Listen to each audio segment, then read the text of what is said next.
Hey everybody, I'm going to take you through the important people generating strategy. What is most likely helpful is you can look back at this video as you want, but you can also be kind of having it in the background as you go through the steps, and maybe you'll go back and forth. Don't forget to pause whenever you need. So you're going to start by either grabbing a piece of paper or you're going to get ready to type into the chart that says generating strategy. You can see there are a bunch of columns. So the reason why I created so many columns is because I didn't want my list to go all the way down a page. I wanted to have all my names in one place. So eventually your list might look something like this. It might be shorter. That's totally fine. I actually, though, do prefer to do this handwritten. So that is what my list looks like there. So, what you're going to do is follow along with me. I'm going to give you some guidelines for how to start your list. Sometimes it can just be hard to start. So, with your pencil or getting ready to type, you're going to start to make a list of people. You're going to start by making a list of people who you call family. That could be people in your immediate family, in your extended family, or maybe people who you are not technically family, but they are part of your family.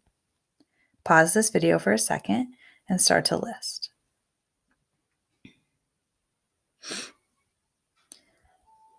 I want you now to think about all of the people who you miss. Keep adding to your list anyone who you haven't seen in a long time, particularly during quarantine, and you miss them. Maybe they're not here anymore. Maybe it's someone who's passed away and you miss them.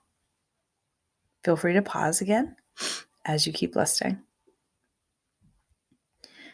Next up, you might already have people on this list, so maybe you want to put like a little star or add any people that you look up to. People that you know in your life who you're like, yeah, like I want to be like them in one way or another. Add anyone to your list who's not already there that you text often. Who are those people for you? Maybe they're not necessarily your best friends, but they're the people who you like to have like that texting relationship with. Maybe it's not texting, right? Maybe it's chatting in Instagram or talking to on Snapchat, whatever you guys do now. Feel free to pause again if you need to, and otherwise, add anyone or maybe put a star next to people who you go to for advice. Sometimes these people surprise me, the people that I want like support and advice from. Add anyone to your list who you have loved and you have lost them.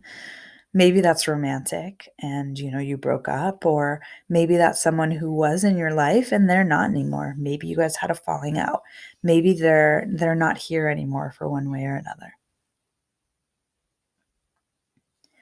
Add to your list people who have hurt you.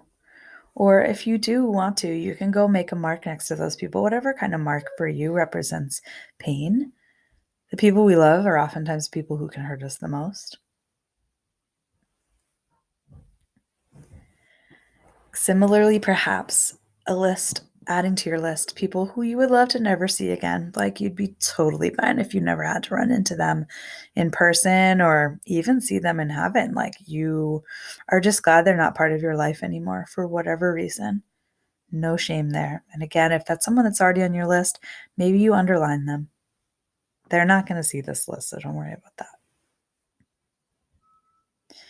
that. If there's anyone who you just think that they're cooler than you, like not necessarily status wise, but you just kind of envy them for their vibe and who they are, add any of those people to your list. And then finally, who of these people would you choose to quarantine with? Maybe if you had top three, circle those people, or if there's anybody missing, you can add them to the list.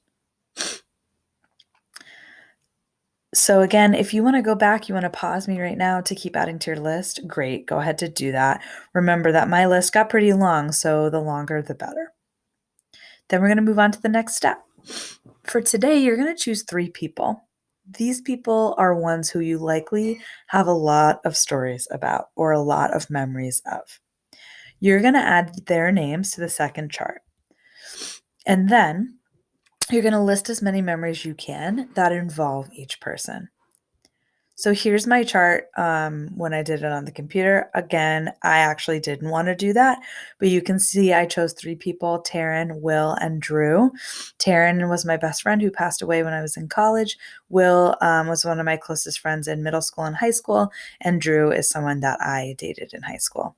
I didn't worry about correct spelling, you can see, because things are underlined there, but this is what my list actually looks like. So you can draw a chart like this, or you can go in and actually fill out your chart. I do want you right now to pause, go ahead and do this, spend maybe 5 minutes adding to your chart, and then come on back for the next step. So you're going to now choose one of the memories. Does not matter which one, you're looking for something that's sparking something in you. It's making you feel some type of way. And then you're going to go and you're going to start to write this out as a free write. And remember, we're trying to write this as if it is happening in real time. We're not summarizing anything. We're actually writing the story like it's a narrative, something that you might read in a book, but it's a book about your life. So here is a student model, and I want to really shout out, this is a student who I taught many years ago, and she's a 6th grader, or she was a 6th grader when she wrote this. Incredible writer. If you don't want to see a student model, you just want to jump in and do it, you can go ahead and end this video now, but I wanted to make sure you all guys all had a model for what we're eventually looking for. So here we go. The sound of my footsteps grew louder and louder as I went up each step. My heart raced and my mind scrambled with all the thoughts and memories. My heart felt as though I had been jumping on a trampoline. I slowly put my fist to the door and knocked. My eyes lit up when the door opened. I saw him. I remembered the pictures. His face is still the same, I thought. Pale skin, high cheekbones, small cuts in his lips, and a dent in his chin. I searched for his light brown eyes. When I looked, they were darker than I remembered, almost black. His mouth was shaped into a perfect straight line, showing no emotion. His eyes had no light. All of a sudden, a little boy, crept from the shadows. His face was blank for a moment, then it turned bitter. His face looked as though he was going to attack. He squinted and bit down on his cheek, sucking it in. I already knew what he was thinking. Why is this girl here? Why is she looking at my dad like that? He gripped at the man's leg. As soon as I saw that, my heart sank into my stomach so fast that it could have beat anything or anyone in a race. I tried to say something, anything, to break this silence. Who are you? The man questioned me with the blankest expression I had ever seen. Do you remember me? I struggled to say. My face must have been serious because he motioned the little boy to go inside. Then he closed the door behind him, slowly walked up to me and repeated, Who are you? I felt like bursting into tears and crumbling to the ground, but my feet stayed glued. I replied so slowly and so quietly that you could only hear me if you were standing where my voice was. I summoned all my strength and said, I'm Justine, your very first daughter and very first child. I looked up at him to still find only his dark eyes again, and I could barely see my own eyes in the reflection of his. Still, I felt as though my heart had risen slightly. Seeing him still felt better than looking at a piece of paper, so I felt like I had awakened from a nightmare to find myself comfortable and still having the rest of a good night's sleep. I looked into his eyes one last time. I waited for him to speak and tell me that he was sorry that he didn't remember me, and I wanted him to hug me. He looked back at me. It had seemed like forever since he had looked at me. I don't care, he said with so much hatred in his voice that it scared me. As those words hit me, I felt pools of tears escaping my eyes as they dripped down my face and onto the floor. I slowly wiped my tears away and left. As I walked away, I hoped he would lunge forward and embrace me with a hug, but he didn't, even though I wanted him to so badly. My heart was probably no longer inside my body. Instead, it lay shriveled on the floor with rusty knives sticking out of it. Can you guess who put the knives in? It was the person who I had loved but never met. It was the person who I had once called Dad. So again, a shout out to that student writer, Justine.